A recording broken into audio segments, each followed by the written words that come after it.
Hello, I'm Steven, and I'm going to show you how to longtail cast on today. This is my go-to cast on for knitting hats, starting sweaters, starting some shawls. So let's learn how to do it. To work the longtail cast on, you need a long tail of yarn to start. So about this long just to practice. Put the long tail of yarn in front, and then your working yarn that's connected to your ball can be in the back. Pinch your thumb and index finger together and put them between the strands of yarn. Wiggle your other fingers, make sure they work. They're going to grab onto the yarn and then spread your thumb and index. Place the needle on top of the yarn, do a little twist, and then the needle comes from below to grab the yarn and pull it through the hole. And give it a little tighten. Bring the needle down to insert the needle from below. Pull that strand of yarn through. So if your needle is a little rabbit, it's going to go up through the hole, it's going to grab some carrots and bring them on down. That was a successful trip. Let's do that again. Up through the hole, grab the carrots, bring them down. And don't forget to give it a little bit of a tighten. Don't pull it too tight, okay? If you pull it too tight, that's not perfect. That's just tight, okay? We don't need to do that. Let's relax. Up through the hole, grab some carrots. Nice and easy. When I'm doing this long tail cast on, I find it helpful to bring my right hand down, and that helps me visualize this hole. Sometimes if your needle is up high, it's hard to see what's what. So bring the right hand down. There's the hole. Grab the carrots, bring them on down, and keep practicing. Do that several times. This is how I begin most of my patterns. When I just say to cast on, this is how I do it with the long tail cast on. But sometimes the pattern says to work more stitches, and you might run out of this tail of yarn. So how do we fix that? Well, a good trick is to wrap the yarn around the needle 10 times. And when you wrap the yarn around the needle 10 times, that's about how much of a tail you need. But always overestimate. So this is definitely enough tail for 10 stitches. But do that wrap test 10 times around the needle. All right, that's what I need for 10 stitches. This is what you would need for 20 stitches. Then double that again. That's what you would need for 40 stitches. And then always a little bit extra. Always overestimate. All right, let's do that one more time.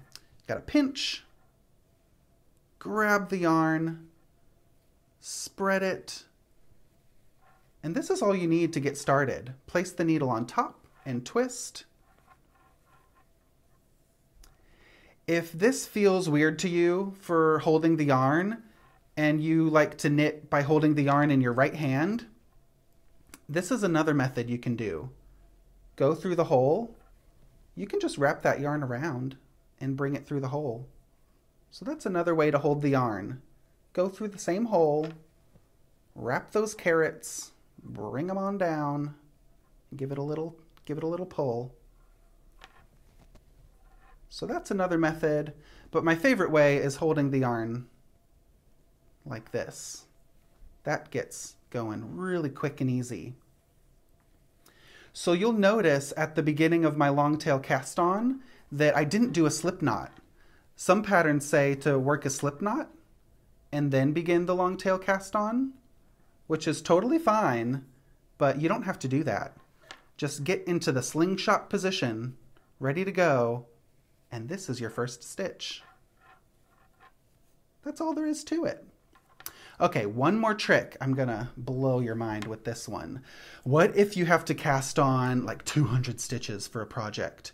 First of all, don't do that. Just run away and cast on another project. But if you have to cast on a lot of stitches, you can take the tail from the inside of the ball and the outside of the ball. So I have two tails, one from the inside, one from the outside of the ball. And let's tie a little knot. And here's the tails, and leave a little bit of length like this above the knot. And then check this out. So here's the knot. You can grab it with your right hand, do the slingshot position, and place the needle right at that knot and start casting on. And then you're never, ever going to run out of yarn again when you cast on. I could cast on 1,000 stitches if I wanted to. I do not want to, but I could. So you can just keep casting on as many stitches as you want, and you're never going to run out of yarn when you use that trick. So fun. And then when you're done, we want to keep working with one strand of yarn. So if you use this cast on method with that little knot trick, cast on however many stitches you want for your hat or your sweater, and then break one of the strands. And then you're going to turn around to keep knitting with the other strand. And you're always going to have enough yarn to do that cast on. So give it a practice, try both methods and see which one feels most comfortable for you. Again, I use this cast on for my go-to. So whenever I say in my patterns, like this Dustland Hat, I say cast on 96 stitches. I use a long tail cast on, and then you knit in the round to knit this really fun hat. This is a really good hat for beginners, so if you haven't knit many projects before, this is really good practice for knitting and purling with that long tail cast on. And again, don't cast on too tight. If you notice your cast on is really, really tight, that hat might not fit over your head.